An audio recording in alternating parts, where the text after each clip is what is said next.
All right, welcome to this explainer. Today, we're tearing into a seriously fascinating piece of source material. It's a pitch deck from a company called OTTIMEDIA. And look, their proposal is wild. They basically want to take these dormant, half-empty commercial skyscrapers we see everywhere and turn them into a massive, high-yield global LED media network. It is a huge swing to completely rethink urban real estate, so let's pop the hood and see exactly how they plan to pull this off. Just to give you a quick roadmap, here's the agenda we're working through. 1. The commercial real estate crisis. 2. Activating the exterior. 3. The dual-sided economic engine. 4. Day 1 launch catalyst. 5. Scaling to 8 billion. And finally 6. The capital execution pipeline. Let's get right into it. So, Section 1. The commercial real estate crisis, or as they call it, a monetization failure. Right off the bat, the pitch hits us with a pretty terrifying number. They project that expected employment in global commercial real estate sectors is crashing to under 30%. I mean, think about the ripple effect that has on office towers around the world. It's huge. But what's actually causing this massive drop-off? Well, they point the finger at three main culprits. First up, the work-from-home shift. Remote work is just permanently hollowing out office usage.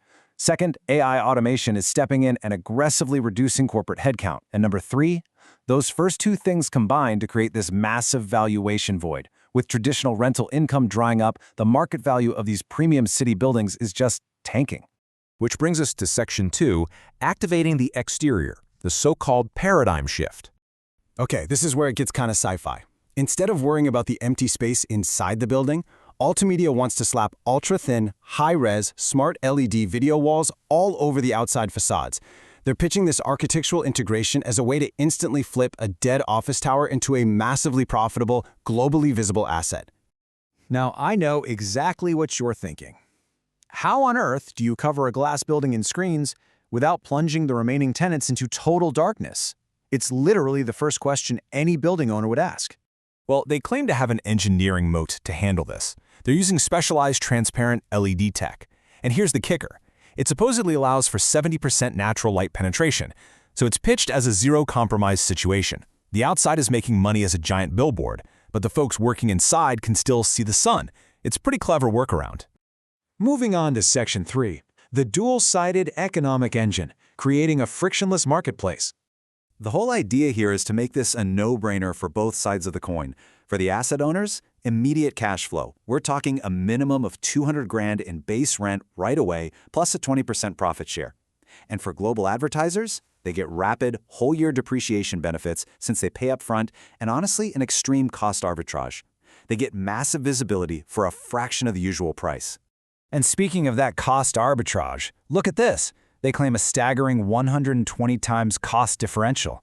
So picture a premium billboard in Times Square. That might run a brand $24 million a year, right? OTTIMEDIA says they can offer a premium facade in a place like Mumbai for just $200,000 a year.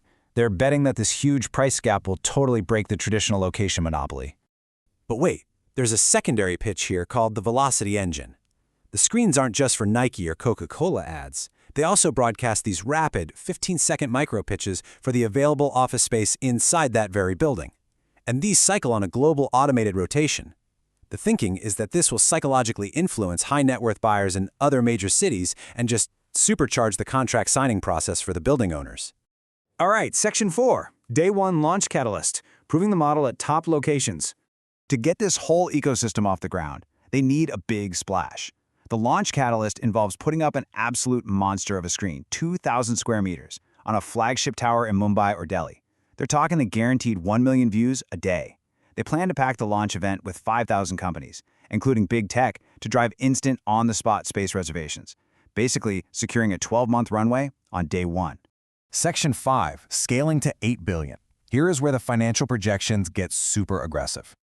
Honestly, these numbers are wild. They're claiming that within just 2 to 4 weeks of going live, they'll triple their ROI. In the first year alone, they project a minimum 3,000% yield, pulling in anywhere from $180 to $900 million. And the 5-year plan, surging past a $2 to $4 billion valuation to hit a staggering $8 billion enterprise value. I mean, they are really swinging for the fences here. Which logically leads us to Section 6, the capital execution pipeline. This is the direct ask for investors.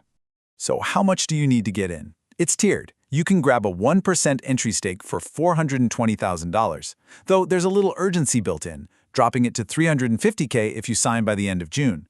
Or if you're a heavy hitter, you can go all the way up to a 24% maximum stake for a cool $9 million. To ease investor anxiety about dropping millions on transparent LEDs, they outline a very rigid execution pipeline.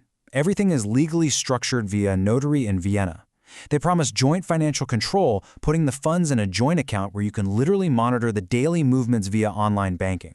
The cash supposedly goes straight to the LED manufacturers to kickstart the supply chain without any funny business. And here is the real financial leverage. They plan to take that initial 6 million euros of private capital, combine it with their IP, and use it to unlock a massive 30 million euro institutional multiplier credit from the EU Commission. So the strategy is minimize early investor dilution while unlocking a gigantic war chest to just dominate global facades. The deck wraps up with a pretty bold summary statement. The future of the skyline is digital.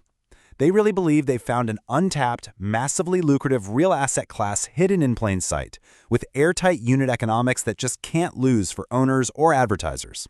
So as we wrap up this explainer, here is the big question you have to ask yourself. Can this 120 times cost arbitrage actually work in the real world?